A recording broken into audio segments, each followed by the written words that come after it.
সবাইকে বলো good morning. Hello, good morning.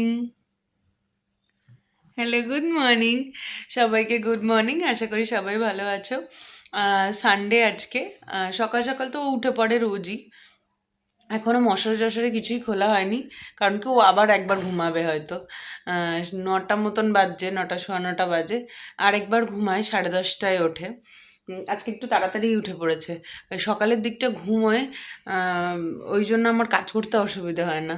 তো যদি নাও ঘুমোয়, এখন ওকে ঘুম পাড়িয়ে বাকি সব সারতে হবে। তো আমি রোজই ভাবি ওর একটা ডেলি রুটিন শেয়ার করব, সারাদিনও কী কী করে। এখন যদিও বা বেশিরভাগ সময়টাই ঘুমায়, কম ঘুমোয়, 10 মিনিট 15 মিনিট এরকম করে ঘুমায়, কিন্তু ঘুমোয়। তো সকাল থেকে উঠে কোনো কাজই এখন অবধি করেনি রুটিন মাফিক। এখন শুধু সকালে ঘুম থেকে উঠে মার কাছে বসে আছে, এটাই হচ্ছে কাজ। আর কিছুই এখন অবধি করেনি। তো চলো ভিডিওটা দেখতে থাকো আর সঙ্গে থাকো। এখনও কাজ বাজ আছে অনেক কিছুই, ওর ওর কাজও আছে, আমার কাজও আছে। তো চলো ভিডিওটা দেখতে থাকো আর সঙ্গে থাকো, সব কিছু শেয়ার করব। কোথায় সোনা, কোথায় আমার সোনা, কোথায়? এখন আমরা তেল মাখবো, স্নান করব। ঠিক আছে, ঘুমিয়েছিলাম তো তখন, ঘুম থেকে এখন উঠে পড়েছি। এবার আমরা তেল মেখে স্নান টান করব। এদিকে আমাদের বিছানার অবস্থা দেখো, সমস্ত রেডি করে বসেছি, তেল, দুধ, জামা কাপড়, ক্রিম, ওদিকে বিছানাও করা আছে, কারণ আমাদের স্নান করে উঠেই তো ঘুম পেয়ে যায়। তাই আমরা এখন তেল মালিশ করব, তেল মালিশ করে স্নান না, এক্ষুনি ওকে তেল মালিশ করিয়ে দিতে হবে, করে স্নান করিয়ে দিতে হবে, কারণ 11টা মোটামুটি বেজে গেছে। রোজ ওকে স্নানটা টাইমে দেওয়ার চেষ্টা করি, একই টাইমে। বাস স্নান এখন রোজই স্নান করছে। শীতের সময় যখন ছিল তখন রোজ স্নান করাতাম না, 2 দিন বাদে একদিন, আর বাকি দিন স্পঞ্জ করিয়ে দিতাম মাথা ধুইয়ে। তো এখন যেহেতু গরম পড়ে গেছে, এখন রোজই স্নান করে, তেল মালিশ করে স্নান করিয়ে দিই। আমি ওর প্রোডাক্টগুলো একদিন শেয়ার করব, কী কী প্রোডাক্ট ওকে ইউজ করাই। আজকে চলো রুটিনটাও শেয়ার করি। এখন আমি একদম ওর স্নানের সব কিছু রেডি করে নিয়ে বসি, ওকে তেল মালিশ করিয়ে, স্নান করিয়ে, গাটা মুছিয়ে, জামা কাপড় পরিয়ে, খাইয়ে সঙ্গে সঙ্গে ঘুম পাড়িয়ে দিই। মানে স্নান করে উঠেই, এটা সবাই বলে, হয় জানো, হয়তো সবার বাচ্চাই হয়তো একই রকম করে, ওদের স্নান করলে আরাম হয় তো ঘুম পায়।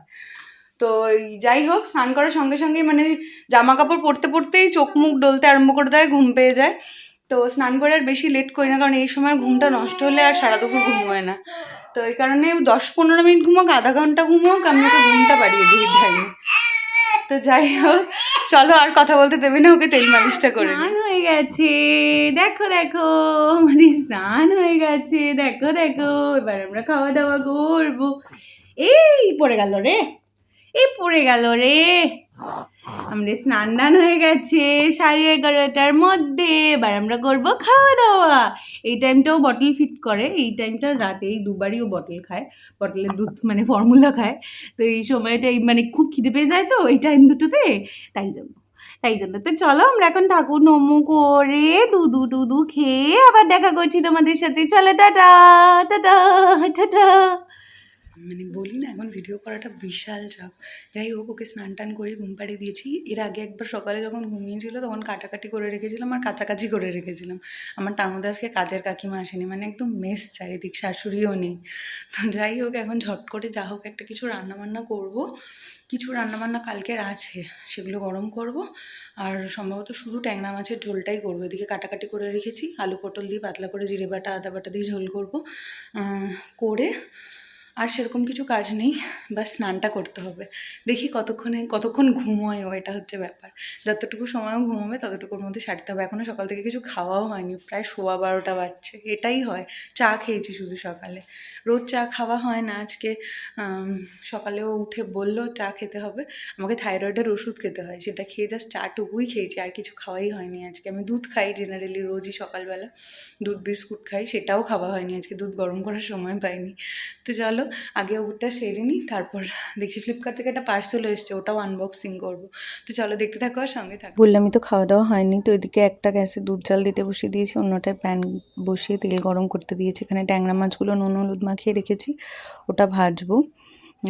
আর ঝোল করব বললামই তো ট্যাংরা মাছের। ওদিকে দুধ গরম হয়ে গেছে। আজকে বললাম না সুপারম্যানের স্পিডে সব কিছু করতে হচ্ছে, কারণ ও যেটুকু টাইম ঘুমাবে ওর মধ্যে সব করতে হবে। ভাত বসিয়ে দিয়েছি, মাছটা এক ব্যাচ ভাজা হয়ে গেছে, এটা পরেরটা। এই কটা মাছ ভেজে নিলেই হয়ে যাবে। তারপরে মাছের ঝোলটা করে নেব। মাছের ঝোল হয়ে গেলে আর ভাত হয়ে গেলে মোটামুটি কাজ কমপ্লিট হয়ে যাবে। তো চলো, মাছ ভেজে তুলে নিয়েছি, নিয়ে এবার ওই তেলেই একটু বেশি করে তেল দিয়েছিলাম যাতে একবারে আলু পটলটাও ভাজা হয়ে যায়। একদম পাতলা করে জিরে আদা বাটা দিয়ে ঝোল করব। মাঝখানে গেছিলাম একটুখানি দেখতে এদিকে কি করছে, কারণ আমার রান্নাঘর থেকে না ভেতরের ঘরে দরজা দেওয়া থাকলে একদম আওয়াজ আসে না। তো ওদিকে একটু দেখে টেকে এলাম কি করছে না করছে, দেখলাম ঘুমোচ্ছে, অসুবিধে নেই। তো আলুটা ভাজা হয়ে গেছে, আলুটা ভেজে তুলে নিয়ে পটলটা হালকা সাঁতলে নিয়েছি, একদম মানে একদম প্রথম পটল তো একদম কচি, খুব স্বাদও আর অল্প ভাজলেই হয়ে যায়, বেশি ভাজলে স্বাদটা নষ্ট হয়ে যায় মনে হয়। তো অল্প জিরে আদা বাটা একবারে পেস্ট করে রেখেছিলাম, ওটা একটু দিয়ে ভালো করে কষিয়ে নিয়ে তারপরে আলু পটলটা দেবো। আলু পটলটা দিয়ে ভালো করে নাড়াচাড়া করে নেব, করে নিয়ে একটু সাতলালেই হয়ে যায়, বেশি ক্ষণ কষাতে হয় না। অল্প নুন দিয়েছিলাম, দেওয়ার পরে ভালো করে কষিয়ে নিয়ে জল দিয়ে দিয়েছি। এবার এই ঝোলটা ভালো করে ফুটুক, তারপরে মাছগুলো দিয়ে দিয়েছি। দিয়ে মাছটা দিয়ে আর বেশিক্ষণ ফোটায়নি, কারণ ট্যাংরা মাছ তো ছোট ছোট ছিল, ট্যাংরা মাছ বেশিক্ষণ লাগেনি। ওদিকে ভাতও হয়ে গেছে। তো মাছের ঝোল এদিকে হয়ে গেছে মোটামুটি, বেশ সুন্দর একটা তাজা মাছের ঝোলের গন্ধ বেরিয়েছে। এবার নামিয়ে নেব। কথা তেমন কাজ, ওই যে উঠে পড়েছে, উপর হয়ে শুয়ে আছে। উঠে কি হয়েছে বাবা, কি হয়েছে? এটা কতটুকু টাইম ঘুম হলো বাবা? কি হয়েছে বাবা, কি হয়েছে? কি এটা কতটুকু টাইম ঘুম? একটাও বাজেনি, আধ ঘন্টাও না। কতটুকু ঘুম এটা? এই যে রান্নাবান্না সব রেডি। এঁচোড় চিংড়ি ছিল কালকে, আর ওদিকে হচ্ছে নিম বেগুন আছে, একটু একটু চিম সর্ষে আছে, আর এই যে মাছের ঝোল হয়ে গেছে। ওদিকে ছেলেও উঠে পড়েছে, এবার গিয়ে তাকে দেখে ধরতে হবে। মাঝে একটুখানি টাইম ঘুমিয়েছিল, যেটুকু কাজ হয়ে গেছে, এখন আর কিছুই হবে না, এখন ওনার সাথে বসে থাকতে হবে। তো চলো দেখি গিয়ে কি দুষ্টু। রুটিন তো দেখতেই পেলে সকাল থেকে, ও রুটিনের কোনো ঠিক নেই, এখনো অবধি হয়নি, আর কবে হবে জানি না। সকালে উঠলো 8টায়, উঠে একটু খেলাধুলা হলো, ওর বাবা বেরিয়ে গেল, বাবার সাথে খেললো, এই সমস্ত করে টোরে ঘুমোলো। ঘুমিয়ে উঠলো 11টা, উঠে স্নান করলো, খেলো 11:30 অবধি। হিসাব করে টোরে 11:30 থেকে ঘুমোলো, 11:30 না 12টা বেজে গেছে ঘুমোতে ঘুমোতে। 12টা থেকে 1টা অবধিও পুরো ঘুমোয়নি, 1টার আগে উঠে পড়লো। আবার এসে একটুখানি খেলো, টয়লেট করলো, তারপরে আবার আধ ঘন্টা ঘুমোলো। ঘুমিয়েই যে এখন আবার উঠে পড়লো 2টো বাজে। এই হচ্ছে রুটিন, কোনো রুটিনের ঠিক নেই, কোনো ঘুমের ঠিক নেই, কোনো খাওয়ার ঠিক নেই, কিচ্ছু টাইম মতো করে না। ওর যখন যেটার ইচ্ছে হয় ও তখন সেটা করবে। এখন যেমন ইচ্ছে হচ্ছে পা ধরে খেলবে, এখনও সেটাই করবে, ওকে সেটাই করতে দিতে হবে, না হলেই ও চিৎকার করবে। এটা হচ্ছে বদমাইশি। বলো যে আমি একটা বদমাইশ, আমি একটা দুষ্টু, বলো। কোথায় আমার পাপঞ্চ না? কই কই যবে থেকে উপর হতে শিখেছে ও, তবে থেকে আমার কাছে মনে হয় যেন সব কিছু একেবারে সেই দেয়াল ডেঙানোর মতো হয়ে গেছে। ওহ, কিচ্ছু আমি করতে পারি না ওকে রেখে, কিচ্ছু না, এত দুষ্টু হয়ে গেছে। বলে চলো তাতা আমরা লাঞ্চ টাঞ্চ করে দেখা করছি, ঠিক আছে? এখন একটু খিদু পাচ্ছে, তো একটু খাওয়া দাওয়া করে নি, লাঞ্চ করে তারপরে দেখা করছি, ঠিক আছে? উফ, এদিকে বলেছিলাম তখন যে একটা পার্সেল এসছে, তো বাবা এসেছিলো, আসার পর বললাম তুমি আনবক্সিং করো, আমার তো আর সারাদিনে পার্সেলটা খোলারও সময় হয় না। এখন সত্যি কোনো কিছুর জন্য অর্ডার করলে ওর অপেক্ষায় আমাকে বসে থাকতে হয় যে ও কখন আসবে, এসে আনবক্সিং করবে। তো যাই হোক, ওর জন্য একটা মানে ক্যারি করার জন্য যে ব্যাগগুলো হয়, সেইগুলোকে কি বলে, ক্যারিয়ার ব্যাগ না কি বলে আমি জানি না সঠিক। তো সেটাই অর্ডার করেছিলাম, কারণ এখন কি হয় একটু তো টুকটাক বেরোতে হয়, আর এখন মোটামুটি ভালোই গরম পড়ে গেছে, তো এখন আর অসুবিধা হয় না বাইকে করে যাতায়াত করতে। আমি তো মানে প্রথম বাইকে করে ও ডাক্তারের কাছে গেছিলো একবার, ভীষণ ঠান্ডা লেগেছিলো, মানে ডাক্তার দুপুরের দিকে ছিল, 1:30 পৌনে 2 অবধি, ওই ফার্স্ট ওকে নেমে বাইকে ট্রাভেল করি। তো এখন মোটামুটি একটু বড়ও হয়েছে, আর এখন অতটা ঠান্ডাও নেই, তো এখন বাইকে করে বেরোনোই যায়। তো ওই জন্যই ব্যাগটা নিলাম। হাতে করে ওইভাবে ওর বসে থাকতেও কষ্ট হয়, আমারও কষ্ট হয়। সন্ধ্যের দিকে একটু বেরিয়েছিলাম, আমার বরের এক বন্ধু একটা বাইক কিনেছে, স্কুটি। তো সেটা পুজো করতে গেছিলো আমাদের এই ঘোলা কালী মন্দিরে। তো এই যে স্কুটিটা দেখিয়ে দিলাম।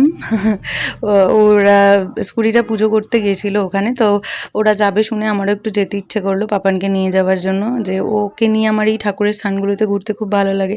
আমি চাই ওরও মানে মন মানসিকতাটা এইদিকেই যাক, একটু ধার্মিক হোক আর কি, কারণ আমরা ঠাকুর পুজো করতে খুব ভালোবাসি দুজনেই। তো এইখানে দেখতে পাচ্ছ গাড়ি পুজো করছে উনি। তো পুজো টুজো হয়ে গেলে আমরা এখান থেকে ডাইরেক্ট বাড়ি যাবো, কারণ পাপান আর থাকছে না। চলে এসছে পুজো টুজো দিয়ে। আসলে ওর বন্ধু গাড়ি কিনেছে, তার পুজো দিতেই গেছিলাম আর কি। একটু বেরোনোও হলো, ঘুরেও আসা হলো, এই আর কি। ছেলেও বেরোলো, ঘুরে এলো, এসে রাস্তা দিয়ে আস্তে আস্তে ঘুমিয়ে পড়েছে। আমরা ফেরার পথে একটু গেছিলাম মায়ের কাছে, মায়ের সাথে একটু দেখা করে এলাম। মায়ের শরীরটা ভালো না, ঠান্ডা লেগেছে বলছে। আজ আসার কথা ছিল, আসতেও পারেনি। তো একেবারে ওকে একটু দেখা করিয়ে নিয়ে এলাম। বেশি দিন না দেখলে আবার ভালো লাগে না। অনেক দিন হয়ে গেছে তো বাড়ি থেকে এসছে, 1 সপ্তাহর বেশি হয়ে গেল। এখন আর 10-15 দিনের বেশি বাড়িতে থাকা হয় না, কারণ মার ওদিকে আবার মন খারাপ করে। দুদিক মিলিয়ে মিশিয়ে চলতে হয় এই আর কি। ছেলে ফেরার পথে ঘুমিয়ে পড়েছে, ওদিকে ঘুমোচ্ছে, ওকে ঘুম পাড়িয়ে রেখে চা বসিয়েছি। একটু চা তো খাই, মাথাটা প্রচণ্ড ধরেছে। দুপুরে ঘুমোবো ভেবেছিলাম, ঘুমোতে পারিনি। তো যাই হোক, দেখা যাক। রাতে কিছু একটা রান্না বান্না করতে হবে, কারণ দুপুরের রান্না বান্না দিয়ে রাতে চলবে না। নয় কিছু রান্না করতে হবে, না হলে কিছু অর্ডার করতে হবে, কিছু একটা করতে হবে। এখনও সেই ডিসিশানটা নেওয়া হয়নি, 9:30 বাজতে যাচ্ছে। আজকে রোববার, অর্ডারটা না করাই ভালো, কারণ আসতে অনেক সময় লেগে যাবে, দেরিও হয়ে যাবে, রাত হয়ে যাবে। দেখা যাক, কিছু একটা করেই নেবো। ভাবছিলাম লুচি খাবো কবে থেকে। দেখি যদি পারি লুচি করে নেব। তো চলো দেখা যাক রাতে কি খাওয়া দাওয়া করি, দেখতে থাকো। এই যে বসিয়ে দিয়েছি, চা ফুটছে, আর ওদিকে পাপান উঠেও পড়েছে। এখন গিয়ে ওকে ধরতে হবে, দেখতে হবে কি আমাদের করে। ঘুম ভেঙে গেছে, আমরা এখন দুষ্ট করতে উঠে পড়েছি। মাউ মাউ মাউ মাউ মাউ টুকি টুকি। ওর না এখন টিদিং হচ্ছে, তো ওর খুব কষ্ট হচ্ছে। যখনই জেগে থাকছে তখনই বিরক্ত হয়ে যাচ্ছে, একটু গাম মাসাজ করে দিলে ওর একটু ভালো লাগছে। কিন্তু সেটা তো সবসময় হচ্ছে না, কারণ আমার হাত তো ফাঁকা থাকছে না, ময়লা থাকছে, কখনো রান্না করছি, কখনো এইসব থাকছে। যাই হোক, বিছানাপত্র তো যা অবস্থা, কিছু বলার নেই। তো এদিকে ওকে এবার খাইয়ে দিয়ে ঘুম পাড়িয়ে দেবো, 10:30 বেজে গেছে। আর আমাদের ওদিকে লুচি তরকারি হবে, মানে তরকারি হয়ে গেছে, ময়দা মেখে রেখে এসেছি। খাওয়ার সময় একদম গরম গরম ভাজবো আর খাবো। এই যে আমাদের লুচি আর সাদা আলুর তরকারি, ফুলকো ফুলকো সাদা সাদা লুচি ভেজেছিলাম। আমরা একটু সাদা লুচি ভালোবাসি, মানে ভাজা পুরো হয় কিন্তু লালচে হয় না। তো লুচি তরকারি খেয়ে নিলাম আজকের ডিনারে, এই আর। তো চলো আজকের ভিডিওটা এখানেই শেষ করছি। অনেক রাত্রি হয়ে গেছে, আরেকজন চেঁচাচ্ছে, ওনাকে গিয়ে ঘুম পাড়াতে হবে। বেশি রাত হলে ঘুমটা চলে গেলে আর সারা রাত বিরক্ত করার জন্য ওকে যতটা তাড়াতাড়ি পারি শুইয়ে দিই। তো চলো, জানি না আর একটু বড় হলে হয়তো আরও ডিটেলসেও ডেলি রুটিনটা শেয়ার করতে পারবো। এটা ওর থেকে বেশি আমার ডেলি রুটিনে শেয়ার করা হলো। তো যাই হোক, ব্লগটা কেমন লাগলো জানিও, কমেন্ট করো। আর চ্যানেল নতুন হলে সাবস্ক্রাইব করতে ভুলো না, আর বেল আইকনটা প্রেস করে রেখো, নতুন ভিডিও নোটিফিকেশান পেয়ে যাবে। প্লিজ সাবস্ক্রাইব করে দিও। তো চলো, টাটা, গুড নাইট।